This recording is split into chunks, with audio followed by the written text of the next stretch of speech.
तो हेलो बच्चों, कैसे सारे स्वागत है आप लोगों का एजुकेशन पॉइंट ऑनलाइन के अंदर। तो इस लेक्चर में हम बात करने वाले हैं डिस्क ऑर्गेनाइजेशन के बारे में। क्या होती है डिस्क ऑर्गेनाइजेशन, मैं आपको बताता हूं। सबसे पहले मैंने आपको बोला कि भैया इस फाइल सिस्टम को या इस मेमोरी को समझने, ठीक है।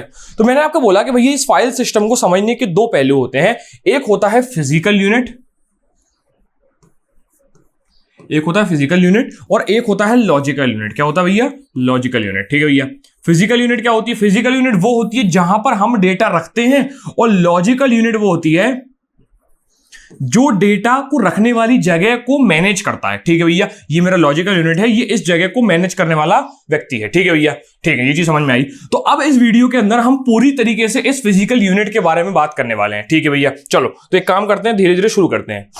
मैंने बोला डिस्क ऑर्गेनाइजेशन, ठीक है भैया, ऐसा डिस्क, ठीक है।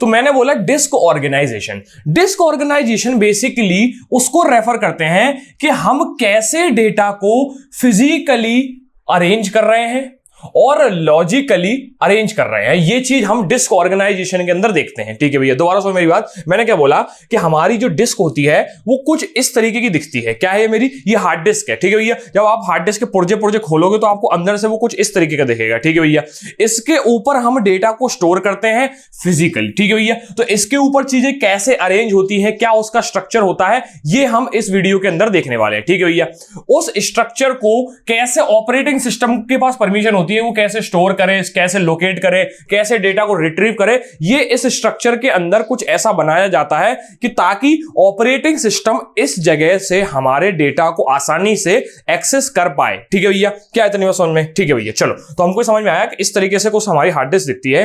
अब ये चीज आपके समझने लायक है नहीं, तो हमने इसको डायग्राम में कुछ इस तरीके से रिप्रेजेंट कर रखा है। तो मैंने बोला कि ऐसे ऐसे कुछ गोल प्लेट्स होती हैं, कुछ गोल प्लेट्स होती हैं, इनके बीच में से एक रॉड जाती है। अब ये रॉड क्यों जाती है? रॉड ये सिंपली इस चीज को घुमाने के लिए जाती है। ठीक है भैया, मान के चलो मुझे इसको ऐसे से घुमाना है तो मैं ऐसे घुमा लूं, या फिर इसके बीच में से मैं ये मार्कर, ये पेन है, इसको पार करके फिर इस मार्कर को घुमाऊंगा तो ये चीज अपने आप घूमेगी। तो ऐसे ही मान के चलो कि यहां पर मुझे इस पूरे के पूरे रॉड को घुमाना होता है और ये सारी की सारी अपने आप घूमेंगी। तो अब इस डायग्राम को डिटेल में हम आपको अगली स्लाइड के अंदर डिस्कस करेंगे। पहले नंबर पे तो आप इसको थोड़ा सा नोट करो कि डिसऑर्गेनाइजेशन होता क्या है। ठीक है भैया, ऑपरेटिंग सिस्टम से उसका क्या लेना देना है। ठीक है भैया, और डायग्राम अभी आप बनाने की जरूरत नहीं है, अगली स्लाइड में आपको डायग्राम भी मिल जाएगा। ठीक है भैया, नोट किया जाए, शाबाश, बढ़िया। ठीक है भाई, ठीक है भाई। तो सबसे पहले बात करते हैं स्ट्रक्चर ऑफ हमारी जो डिस्क होती है, चाहे वो एसएसडी की बात करो चाहे हार्ड डिस्क की बात करो, वो स्ट्रक्चर में लगभग सेम होती हैं। तो ये डायग्राम है मेरा मेन डायग्राम। इस डायग्राम को आप शिवानी के अंदर, इस डायग्राम को आप आरजीपीवी के नोट्स के अंदर या किसी और यूट्यूब चैनल के अंदर देख सकते हो सकता है कलर डिफरेंट हो, पर ये थोड़ा डिटेल में डायग्राम यहां पर बनाया हुआ है। ठीक है भैया, सबसे पहले मैं बात करता हूं इन गोल गोल चक्कर की। ये क्या है? ये कुछ गोल प्लेट्स हैं।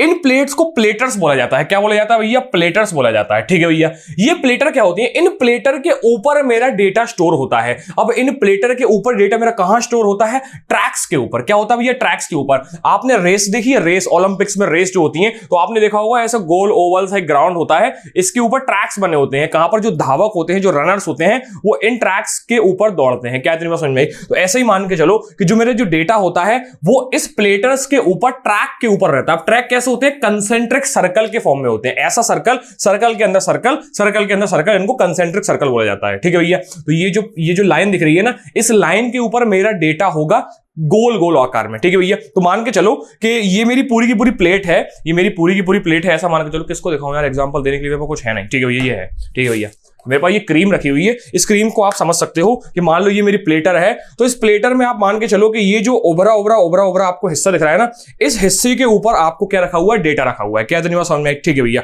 अब क्या होगा? कुछ ऐसा होगा कि मैं इस जो ट्रैक है इसके ऊपर चलता जाऊंगा और मेरा डेटा रीड होता जाएगा। ठीक है भैया, तो ये चीज हमको समझ में आई कि मेरा जो डेटा होगा वो ट्रैक के ऊपर होगा और ये ट्रैक जो है इस प्लेटर के ऊपर पाया जाएगा। ठीक है भैया, अब मुझे क्या करना है? मुझे गोल इसके ऊपर घूमना है ताकि मैं डेटा इसको रीड कर पाऊं। ठीक है भैया, अब इसके लिए मुझे इस प्लेट को गोल घुमाना पड़ेगा। ठीक है भैया, तो हम क्या करते हैं? सारी प्लेट्स को हम एक साथ गोल घुमा पाए तो हम इसके बीच में एक रॉड पास कर देते हैं, जिस रॉड को को स्पिंडल बोला जाता है। क्या बोला जाता है भैया? स्पिंडल बोला जाता है। ठीक है भैया, तो मैंने अभी तक आपको क्या बोला कि भैया एक प्लेट्स होती है, प्लेट के ऊपर ट्रैक होते हैं, उन ट्रैक्स के ऊपर मेरा डेटा रहता है। ठीक है भैया, अब मुझे उसके ऊपर चलने के लिए मुझे इस प्लेट को घुमाना पड़ेगा। घुमाने के लिए मैं इसके अंदर से एक रॉड पास करता हूं जिसका नाम स्पिंडल होता है। ठीक है भैया, अब मैं आपको एक चीज बताता हूं, ये जो ट्रैक्स होते हैं ना, ये ट्रैक हमारी प्लेट्स के ऊपर और नीचे दोनों साइड होते हैं। कहां होते हैं भैया? ये मान लो मेरी प्लेट है, तो ये ट्रैक जो होगा वो मेरे इसके ऊपर भी होगा और इसके नीचे भी होगा। ठीक है भैया, क्या तुम्हें समझ में आई? अब भैया इस ट्रैक को हर जगह पर रीड करने के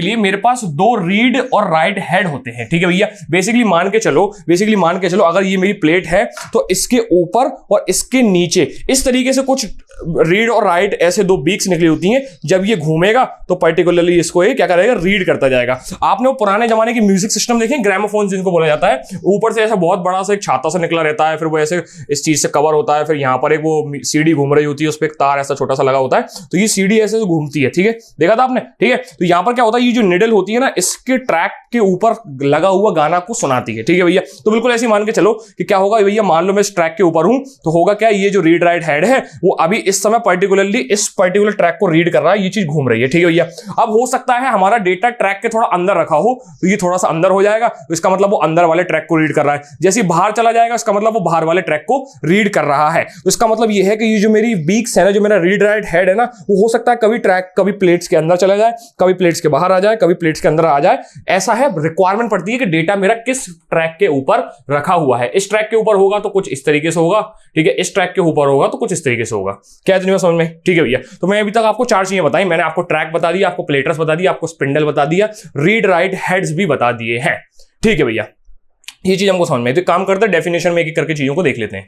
मैंने बोला भैया प्लेटर्स क्या होता है? प्लेटर मेरी सर्कुलर डिस्क रहती है जो कि मैग्नेटिक मटेरियल से कोटेड रहती है। मैं क्यों बोला आपको मैग्नेटिक मटेरियल? क्योंकि मैंने बोला कि भैया हम अगर करंट से डील करेंगे तो करंट तो जब रहेगा तो डेटा रहेगा, करंट चला जाएगा तो डेटा चला जाएगा। तो हम कुछ ऐसा चाहते हैं जो हमारा परमानेंटली डेटा स्टोर करवा पाए, जो कि मैग्नेटिक प्रॉपर्टी से पॉसिबल है। तो मैं प्लेटर्स को मैग्नेटिक कोटेड चीजों से बनाता हूं। ठीक है भैया, उसके बाद मैंने आपको बोला ट्रैक्स जो होते हैं कंसेंट्रिक सर्कल होते हैं हर एक प्लेट के ऊपर, जो कि डेटा कंटेन करते हैं। क्या इतनी बात समझ में? ठीक है भैया, उसके बाद मैंने आपको यहां पर एक चीज और बताई जिसका नाम था स्पिंडल। ठीक है भैया, जो कि वो रॉड होती है जो हर एक सर्कल के बीच में से गई है ताकि मैं उस पूरे के पूरे प्लेट्स को घुमा पाऊं। ठीक है भैया, क्या इतनी बात समझ में आई? जब भी आप हार्ड डिस्क को कभी अगर आपने पास एक्सटर्नल हार्ड डिस्क हो या एक्सटर्नल SATA SSD हो या नहीं भी हो तो काम करना, कंप्यूटर के पीछे से कान लगा के सुनना या लैपटॉप के पीछे कान लगा के सुनना। जब भी हार्ड डिस्क के अंदर से डेटा रीड या राइट होता है तो उसमें से घूम करके एक आवाज आती है। क्यों आती है? ताकि वो घूम रहा होता है ना, वो जो स्पिंडल है वो घूम रहा होता है, वो ट्रैक्स के ऊपर डेटा रीड हो रहा होता है, वो जो प्लेट्स है वो घूम रही होती है, इसलिए ये आवाज आती है। ठीक है भैया, मोटर की तरह आवाज आती है, वो आप सुन सकते हो कभी अगर आपके पास एक्सटर्नल हार्ड डिस्क हो या फिर SATA SSD हो। ठीक है भैया, चलो ठीक है, ये चीज हमको समझ में आई। अब बात करते हैं यहां पर सेक्टर्स की। सेक्टर क्या होते हैं? सबसे पहले समझना सेक्टर होते क्या है। मान लो ये एक सर्कल है, ठीक है भैया, इस सर्कल के सेंटर से अगर मैं ये दो लाइन खींच दूं, ठीक है भैया, तो वैसे कहा तो सर्कल के पर्सपेक्टिव में इसको सेक्टर जाता है, इसको सेक्टर कहा जाता है। ठीक है भैया, अगर मैं सर्कल की बात करूं, मैथमेटिक्स की बात करूं, लेकिन यहां पर हम पता सेक्टर किसको बोलते हैं। मान के चलो कि ये मेरा एक ट्रैक है, ये एक मेरा दूसरा ट्रैक है। ठीक है भैया, ये मेरे दो ट्रैक हैं। ठीक है भैया, इसको पर्टिकुलरली सेक्टर बोला जाता है। क्या बोला जाता है भैया? इस पर्टिकुलर चीज को सेक्टर बोला जाता है। ठीक है भैया, ऐसे ही मैं अगर कोई दूसरा पार्ट काट दूंगा तो मैं इसको सेक्टर बोलूंगा। क्या बोलूंगा? इसको मैं सेक्टर बोलूंगा। ठीक है भैया, ये चीज हमको समझ में है कि सेक्टर इस पर्टिकुलर कंटेक्स्ट में किसको बोला जाता है। तो मैंने बोला सेक्टर क्या होता है, हर एक ट्रैक को अगर दो इंडिविजुअल स्मॉल पार्ट में अगर तोड़ दिया जाए तो ये जो पर्टिकुलर इतना हिस्सा निकलता है ना, ये वाला हिस्सा, इसको ट्रैक बोला जाता है। क्या बोला जाता है भैया? इसको ट्रैक बोला जाता है, इसको ट्रैक बोला जाएगा। ठीक है भैया, हो सकता है ये किसी सेक्टर का पार्ट हो, मतलब मैथमेटिकली सेक्टर वैसे ये होता है, लेकिन हम इसको सेक्टर बोलते हैं। क्या बोलते हैं? इसको सेक्टर बोलते हैं। ठीक है भैया, ये चीज आपको समझ में आई? ठीक है भाई, चलो ये चीज हमको समझ में आई। सेक्टर मतलब जहां पर डेटा स्टोर है। ठीक है भैया, चलो ठीक है। सेक्टर मतलब जहां पर हम लोग ट्रैक्स की बात करते हैं, तो दो ट्रैक्स के बीच में जो एरिया होता है उसको मैं सेक्टर बोलता हूं। ठीक है भैया, ये चीज समझ में आई। अब बात करते हैं क्लस्टर की। ठीक है भैया, एक से ज्यादा सेक्टर्स के कलेक्शन को मैं क्लस्टर बोलता हूं। जैसे फॉर एग्जांपल मान के चलो एक और सेक्टर था, वो यहां पर इसके पड़ोस में ही था। ठीक है भैया, इसके पड़ोस में एक और सेक्टर था। मैंने बोला मेरा भैया 4 GB का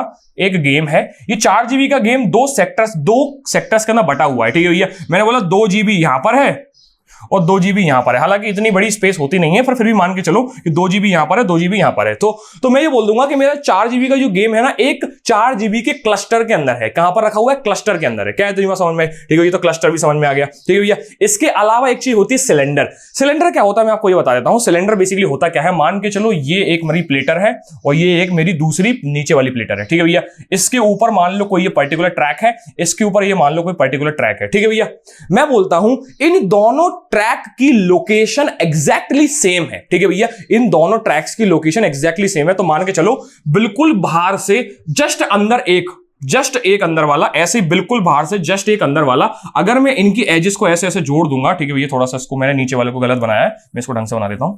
ठीक है भैया, मैं इसको ढंग से बना देता हूं।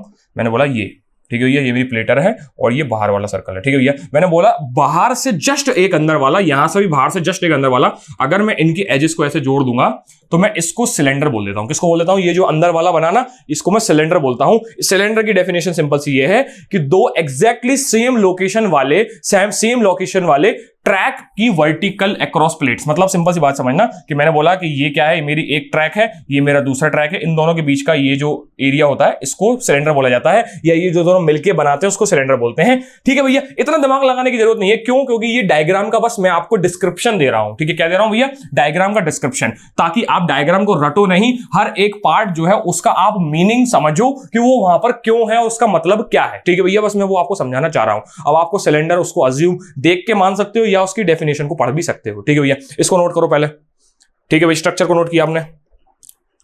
ठीक है भाई, उसके बाद आप इस डायग्राम को नोट करो, जो मेन डायग्राम है अपना, जो कि आपको एग्जाम में बनाना है। ठीक है भैया, थोड़ा गंदा दिख रहा होगा तो मैं इसको मिटा देता हूं। ठीक है भाई, ठीक है भैया, अब यहां पर बहुत डिटेल में चीजें लिखी हुई हैं कि हमारे पास दो रीड एंड राइट हेड होते हैं, एक ऊपर होता है एक नीचे होता है, इसको अपर और लोअर भी बोला जाता है। ठीक है भैया, स्पिंडल के बारे में लिखा है, कितने ट्रैक्स है, कितने सेक्टर है, उनका नंबर भी लिखा हुआ है। ठीक है भैया, नोट किया जाए। ठीक है भाई, चलो समझ में आया, बहुत बढ़िया। ठीक है भाई, ठीक है, ठीक है। तो अभी तक हमने आपको डिस्क ऑर्गेनाइजेशन के बारे में बताया कि कैसे हमारे डिस्क के अंदर चीजें रखी गई हैं। ठीक है भैया, अभी मैं आपको थोड़ी एक दो टॉपिक बाद एक बहुत ऐसी चीज बताऊंगा, जब आपको पुराने के भी जो तीन चीजें बताई ना मैंने, ये सब अभी मैं बताऊंगा। इससे पहले मैंने डिस्क ऑर्गेनाइजेशन बताया, वो एकदम से एकदम ऐसी क्लियर होंगी कि आपके दिमाग के सामने सारी पिक्चर क्लियर हो जाएगी। बस एक बार थोड़ा बने रहना मेरे साथ, लास्ट में जाते जाते आपको इस वीडियो के एंड में सबको समझ में आ जाएगा।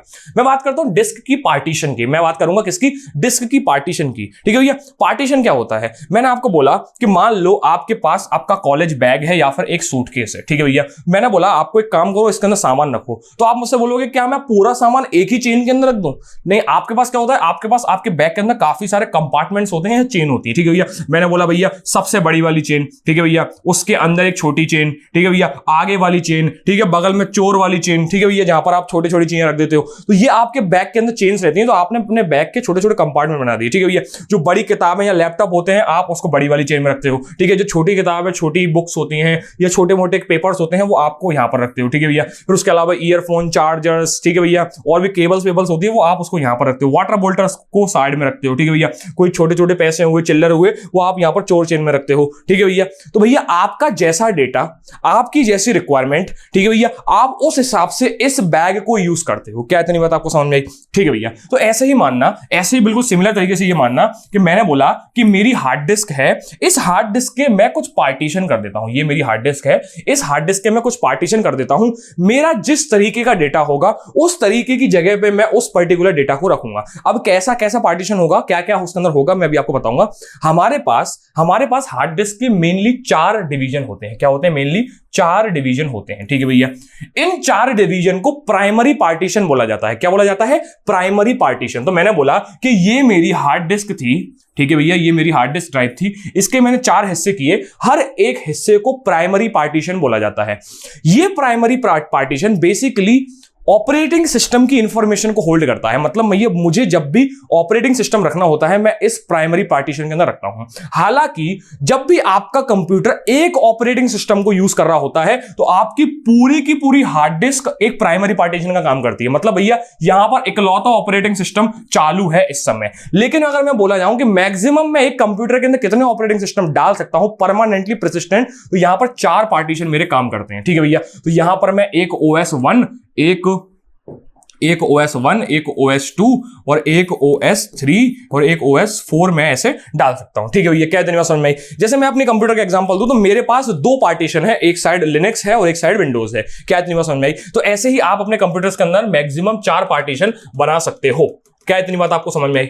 ठीक है भैया, तो हमको समझ में आया कि हमारी हार्ड डिस्क होती है, उसके मेन 4 पार्टीशन हो सकते हैं। हर एक पार्टीशन को मैं प्राइमरी पार्टीशन बोल देता हूं। ठीक है भैया, ये चीज समझ में आई। इसके बाद हर एक पार्टीशन के अंदर आप एक पार्टीशन और बना सकते हो, आप इसको फर्दर डिवाइड कर सकते हो। मान लो मैंने इतना डिवाइड किया और मैं इसको बोलता हूं एक्सटेंडेड पार्टीशन। क्या बोलता हूं इसको मैं? इसको बोलता हूं मैं एक्सटेंडेड पार्टीशन। हर एक प्राइमरी पार्टीशन के अंदर मैं मैक्सिमम एक ही एक्सटेंडेड पार्टीशन बना सकता हूं। मैंने क्या बोला कि ये मेरा एक छोटा सा हिस्सा, ये एक प्राइमरी पार्टीशन है। इस प्राइमरी पार्टीशन के अंदर मैं एक छोटा सा हिस्सा और काट दूंगा, इसको मैं एक्सटेंडेड पार्टीशन बोलूंगा। ठीक है भैया, ये एक्सटेंडेड पार्टीशन किसी भी प्राइमरी पार्टीशन का इकलौता होता है। ठीक है, तो इसका मतलब ये है कि इसके अंदर मैं एक बना सकता हूं, इसके अंदर भी मैं एक बना सकता हूं और इसके अंदर भी मैं एक बना सकता हूं। ठीक है भैया, ये चीज आपको समझ में आई? चलो, ये भी समझ में आई। अब मैं आपको थोड़ा और अंदर लेके चलता हूं। इसके अंदर मैं लॉजिकल पार्टीशन बनाता हूं। क्या बनाता हूं? Logical partition. मतलब भैया और छोटे छोटे हिस्से जहां पर मैं डेटा रखता हूं। एक्चुअली जब भी आप अपने कंप्यूटर के अंदर फोल्डर्स बनाते हो, डायरेक्टरीज बनाते हो, वो आप एक्चुअली लॉजिकल पार्टीशन ही क्रिएट कर रहे होते हो। ठीक है भैया, तो मैंने क्या बोला, आपकी मेन हार्ड डिस्क के 4 पार्टीशन जिनको मैं प्राइमरी बोलूंगा। प्राइमरी के अंदर आप एक एक्सटेंडेड पार्टीशन बनाते हो, वो भी मैंने मान लिया। इस एक्सटेंडेड पार्टीशन के अंदर छोटे छोटे आपकी जितनी मर्जी, इनफाइनाइट तो नहीं बोलूंगा क्योंकि ये मेमोरी की स्पेस पर डिपेंड करेगा, मतलब जितने आपको लॉजिकल पार्टीशन बनाने हैं उतने आप लॉजिकल पार्टीशन यहां पर बना सकते हो। तो इसकी कोई गिनती नहीं है, पर एक्सटेंडेड पार्टीशन एक ही होना चाहिए। ठीक है भैया, तो मैंने बोला लॉजिकल पार्टीशन इसके अंदर कितने भी बनाए जा सकते हैं। ये लॉजिकल पार्टीशन आप फोल्डर्स को बोल सकते हो। ठीक है भैया, चलो, तो ये चीज हमको डायग्राम से समझ में आई। तो एक काम करो, अब जहां पर लिखा है वहां पर ले चलो। ठीक है भैया, मैंने बोला भैया प्राइमरी पार्टीशन बेसिकली इसको बूटेबल पार्टीशन भी बोला जाता है। बूटेबल क्यों बोला जाता है? क्योंकि ऑपरेटिंग सिस्टम आपका बूट होता है। ठीक है भैया, ऑपरेटिंग सिस्टम आपका बूट होता है। ठीक है भैया, इसके बाद होता है extended partition. Extended partition basically आपके कंप्यूटर के अंदर आपकी पर प्राइमरी पार्टीशन के अंदर एक ही होता है। इसको यूज किया जाता है ताकि मैं लॉजिकल पार्टीशन को रख पाऊं, अपने अंदर स्पेस दे पाऊं लॉजिकल पार्टीशंस को, फोल्डर्स को। ठीक है भैया, लॉजिकल पार्टीशन क्या होता है? Logical partition basically virtual partition होते हैं। हम लोग बनाते हैं इसको, हम लोग डिलीट भी कर सकते हैं। हालांकि आप एक्सटेंडेड पार्टीशन को भी डिलीट कर सकते हो, पर लॉजिकल पार्टीशंस को डिलीट करना आसान पड़ता है। ठीक है भैया, इसको एक्सटेंडेड पार्टीशन को मतलब बेसिकली लॉजिकल पार्टीशंस जो होते हैं वो एक्सटेंडेड पार्टीशन के अंदर होते हैं। ठीक है भैया, तो इसका मतलब ये मान के चलो कि लॉजिकल पार्टीशन एक्सटेंडेड पार्टीशन के अंदर होते हैं, और एक्सटेंडेड पार्टीशन को हमने इसलिए बनाया था ताकि मैं इनको अपने अंदर रख पाऊं। ठीक है भैया, क्या ये चीज समझ में आई? ठीक है भैया, तो लिखे 3 पॉइंट हैं। आपने इतनी सारी कहानी भैया क्यों बताइए? क्योंकि आपके सिलेबस के अंदर इतना मेंशन नहीं था, इतना सारा मेंशन था ही नहीं। जो मैंने आपको अभी पूरी की पूरी गोल चक्कर से 4 पार्टीशन बना के फिर अंदर फर्दर दिखाया, वो आपके सिलेबस में नहीं था। पर मुझे आपको अभी एक कहानी सुनानी है, थोड़ी देर बाद सुनानी है, जो आपके दिमाग में इस फाइल सिस्टम की पिक्चर क्लियर कर देगा। ठीक है, इसलिए मैंने आपको साथ थोड़ी देर बना के रखा है। थोड़ी देर और बने रहना, आपको समझ में आएगा। ठीक है भाई, अब बात करते हैं तीसरे पॉइंट की, जो मैं इतनी देर से बक रहा हूं ना। फाइल सिस्टम है, एक लॉजिकल यूनिट है, फाइल सिस्टम है, ये फिजिकल यूनिट है, इसको मैनेज करेगा मेरा फाइल सिस्टम। अब वो फाइल सिस्टम ऑर्गेनाइजेशन की बात आ गई है। एक्चुअली होता क्या है, हर एक ऑपरेटिंग सिस्टम एक तरह के फाइल सिस्टम ऑर्गेनाइजेशन को यूज करता है। ठीक है भैया, एक मैनेजमेंट सिस्टम को यूज करता है। हमारा जनरली पेन ड्राइव जो होती हैं वो फैट को यूज करती हैं, जिसे फाइल एलोकेशन टेबल बोला जाता है। ये एक फाइल सिस्टम ऑर्गेनाइजेशन है, ये एक लॉजिकल यूनिट है। ये चीज मैनेज करती है कि पेन ड्राइव के अंदर जो भी स्टोर है वो किस तरीके से होना चाहिए, कैसे मैं उधर से डेटा उठाऊंगा, कैसे मैं उधर के डेटा को डिलीट करूंगा, कैसे वहां पर चीजें कॉपी होंगी। ये चीज मैनेज करता है मेरा फैट। क्या करता है भैया? File allocation table. कहां पर करता है? जनरली हमारे पास यूएसबी ड्राइव जो करंटली हमारी पेन ड्राइव्स होती हैं वहां पर, या फिर पुरानी विंडोज सिस्टम 7 से पुरानी वाली। क्या इतनी बात समझ में? ठीक है भैया, अब बात करते हैं एनटीएफएस। ये न्यू टेक्नोलॉजी फाइल सिस्टम है। आजकल सारे विंडोज के अंदर यही यूज होता है। आप जाके देखना, आप जाके काम करना, सिस्टम सेटिंग्स के अंदर जाना, सेटिंग्स के अंदर जाके आप जब ड्राइवर सेटिंग के अंदर जाके आप ये जब यूएसबी सेटिंग्स देखोगे ना, या फिर ड्राइवर सेटिंग्स ही होती है बेसिकली, वहां पर जाके आप देख सकते हो कि आपकी जो फाइल सिस्टम है वो एनटीएफएस वहां पर दिखाएगा। ठीक है भैया, किसी आगे काम करता हूं मैं यहां पर। ठीक है, ठीक है भाई, क्या इतनी बात समझ में? ठीक है भैया, इसके बाद बात करते हैं ext3 और ext4 की। लिनक्स सिस्टम के अंदर जनरली ext3 और ext4 होता है। ये भी फाइल ऑर्गेनाइजेशन सिस्टम ही है, कैसे मैं चीजों को मैनेज करता हूं हमारी फिजिकल ड्राइव के अंदर, ये चीज मैनेज करता है। ऐसे ही HFS और APFS ये मैक OS के अंदर यूज होता है। तो मैंने आपको क्या बोला कि भैया हम क्या मानते हैं कि हमारा ऑपरेटिंग सिस्टम एक फाइल सिस्टम को अच्छे से एक्सेप्ट करे, बस यही हमारा सिस्टम पर्सपेक्टिव होता है, सिस्टम का व्यू होता है। ठीक है भैया, तो मैं इतनी देर से जो बक रहा था आपको कि भैया फाइल सिस्टम एक लॉजिकल यूनिट है, वो मेरी फिजिकल यूनिट को मैनेज करती है, ये वो सारे फाइल सिस्टम है जो जनरली हम लोग यूज करते हैं। क्या इतनी बात आपको समझ में आई? इसको दोनों को नोट करो, फिर मैं आपको एक कहानी सुनाता हूं। करा नोट? शाबाश, बहुत बढ़िया। ये जो डायग्राम है अगर आप चाहो तो इसको भी नोट कर सकते हो, ये आपको समझाने के लिए मैंने बनाया था। ठीक है भाई, शाबाश। ये भी देखा आपने? ये तो चलो खैर मैंने बताया, 2-4 बार बना चुका हूं मैं। ठीक है भाई, डिस्क फॉर्मेटिंग बनाऊंगे, कहानी सुना दूं? डिस्क फॉर्मेटिंग बताऊं कि कहानी सुना दूं? इसके अंदर बताने लायक क्या है? Low level partition, high level partition. ठीक है भाई, काम करते हैं, पहले कहानी सुनते हैं। ठीक है भाई, कहानी क्या है? कहानी यह है कि मैंने आपको बोला था कि मेरी फाइल सिस्टम के 2 पहलू होते हैं। एक होता है फिजिकल पहलू, ठीक है भैया, फिजिकल यूनिट। एक होती है लॉजिकल यूनिट। क्या है भैया? ये है मेरी लॉजिकल, ये है मेरी फिजिकल। ठीक है भैया, ये चीज हमको समझ में आई। मैंने आपको बोला क्या? मैंने आपको ये बोला कि ये जो लॉजिकल यूनिट है ना, यही है मेरा क्या? यही है मेरा फैट, NTFS, ext3। ठीक है भैया, ठीक है। तो आप अभी इसको बहुत ब्रॉड पर्सपेक्टिव से पढ़ रहे थे, अब आपने बिल्कुल डिटेल में चीजों को देखा। ठीक है भाई, फिजिकल यूनिट में क्या होता है? फिजिकल यूनिट में मैंने आपको डिस्क ऑर्गेनाइजेशन बताई। ठीक है भैया, जिसके अंदर मैंने बताया स्पिंडल होता है, एक प्लेट्स होती हैं, बीच में रॉड होती है, रीड राइट हेड्स होते हैं, ये चीज मैंने आपको यहां पर बताई। ठीक है भैया, इसके बाद भैया आपने उनको पार्टीशन बताया था। पार्टीशन भी एक्चुअली फिजिकल यूनिट का पार्ट है। मैं क्या करता हूं, इस फिजिकल यूनिट को ही पार्ट्स में डिवाइड कर देता हूं। ठीक है भैया, क्या इतनी बात समझ में आई? इस पार्टीशन के हर एक चीज की नॉलेज इस लॉजिकल यूनिट को होनी चाहिए। क्या इतनी बात समझ में आई? ठीक है भैया, इसके अलावा मैंने आपको क्या बताया था? इसके अलावा एक बार और देख लेता हूं क्या बताया था। ठीक है, मैंने इसके बारे में बताया, इस डिस्क के बारे में बताओ, इसके बारे में बताया। तो एक्चुअली यही कहानी थी, अभी तक मैंने आपको सुनाई थी। बहुत छोटी सी कहानी है, एक था राजा एक थी रानी, दोनों मर गए। ठीक है भैया, सिलेबस अच्छा अपना हो रहा है। ठीक है भैया, कहने का मतलब क्या है? कहने का मतलब यह है कि मैंने आपको जो अभी 2 ऐसी बातें बताई थी जो आपको कॉन्टेक्स्ट में समझ नहीं आ रही थी, या क्या लॉजिकल क्या फिजिकल, थोड़ा और अच्छे से क्लियरिटी से बताओ। तो मैंने अभी आपको क्लियरिटी से बताया चाहिए कि ये लॉजिकल यूनिट, ये फिजिकल यूनिट। इसके अंदर मैं डिस्क ऑर्गेनाइजेशन की बात करता हूं कि कैसे मैं हार्ड डिस्क को बनाया भाई, कैसे मैं बनाया, उसके बाद बनाने के बाद कैसे मैंने उसको 4 पार्टों में बांटा और हर एक पार्ट के अंदर एक्सटेंडेड लॉजिकल चीजें बनाई, और उसके बाद ये सारी इंफॉर्मेशन हमको मिल सके। हम लोग बस हार्ड डिस्क के अंदर झांक नहीं सकते, हम लोग हार्ड डिस्क के अंदर झांक नहीं सकते, तो हमको कोई हमारी बदौलत, मतलब हमारी तरफ से अंदर जाके चीजों को देखे, तो फिर मैंने लॉजिकल यूनिट बनाई। क्या इतनी बात समझ में आई? तो अब आपको ये समझ में आ गया कि भैया डिस्क ऑर्गेनाइजेशन मेनली है क्या चीज, कैसे हम लोगों ने ये सब चीजों को असेंबल किया, कैसे रखा, क्या क्या चीजें हमने मैनेज करने के लिए अपनाई। तो ये थी अभी तक की मेरी कहानी। ठीक है भैया, क्या इतनी बात समझ में आई?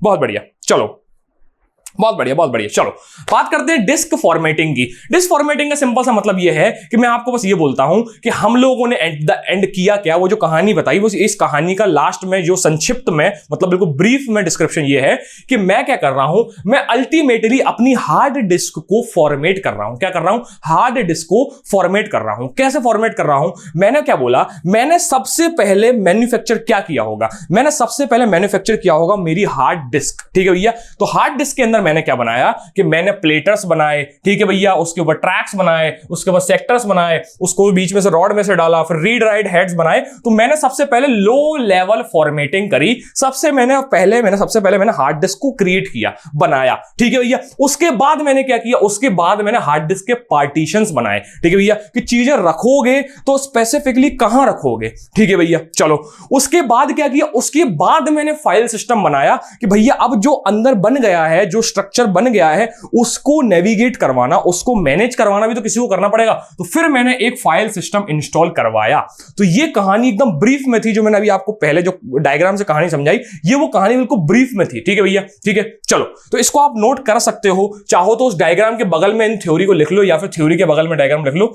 ठीक है, एग्जाम में नहीं आएगा, मैं आपको सिंपल से बोल रहा हूं। फॉर्मेटिंग के बारे में, पार्टीशन के बारे में, हो सकता है पार्टीशन के बारे में आ जाए, पर फॉर्मेटिंग के बारे में नहीं आएगा। ये जो कहानी मैंने आपको संक्षिप्त में सुनाई, ये एकदम एक साथ नहीं आएगी कि आपसे यही कहानी पूछेगा कि बताओ ये तो लॉजिकल और फिजिकल क्या कॉम्बिनेशन क्या है। हो सकता है आपसे डिस्क ऑर्गेनाइजेशन अलग से पूछ ले, हो सकता है आपसे ये जो मैंने आपको स्ट्रक्चर बताया ना, स्पिंडल विंडल, ये सबसे अलग से पूछ ले। पर ये जो मिला के जो मैंने कहानी सुनाई ना, ये हर कोई नहीं सुनाता आपको। क्यों नहीं सुनाता? क्योंकि भैया उनका पर्सपेक्टिव है आपको एक एग्जाम पास करवा देना। मेरा आप आपको सीधा सा एम रहता है आपको एक नॉलेज देके जाऊं, ताकि आप मेरे साथ से जब जाके पढ़ो ना, जाके कॉपी देखो, किताब देखो, या फिर जाके इन नोट्स को दोबारा से बनो, तो आपके दिमाग में ऑपरेटिंग सिस्टम बन जाए। ठीक है, बस मेरा सिंपल सा पर्सपेक्टिव रहता है। आपको अगर ये चीज नॉलेजेबल लगती है या वैल्यूएबल लगती है तो कमेंट जरूर छोड़ा करो, ताकि मुझे अच्छा लगे कि भैया मजा आ गया भाई, क्या तो बताया है भाई। ठीक है भाई, चलो ठीक है भाई, यहां तक आपके एग्जाम में नहीं आएगा, मैं आपको ये चीज बिल्कुल बता के रख रहा हूं कि आपके एग्जाम में नहीं आएगा, पर मैं आपको चाहता था कि दिमाग में पहले पिक्चर क्लियर हो। ठीक है भैया, बात करते हैं डिस्क मैनेजमेंट टास्क की। मैंने बोला कि यार ये जो मैंने बताया ना कि जो मेरे एनटीएफएस फैट्स हैं ये क्या करते हैं, मेरी डिस्क को मैनेज करने के लिए कुछ टास्क परफॉर्म करते हैं। उनमें से एक होता है डिस्क डीफ्रेगमेंटेशन। फ्रेगमेंटेशन क्या होता है मैं आपको बताऊंगा अभी कुछ आगे जाके।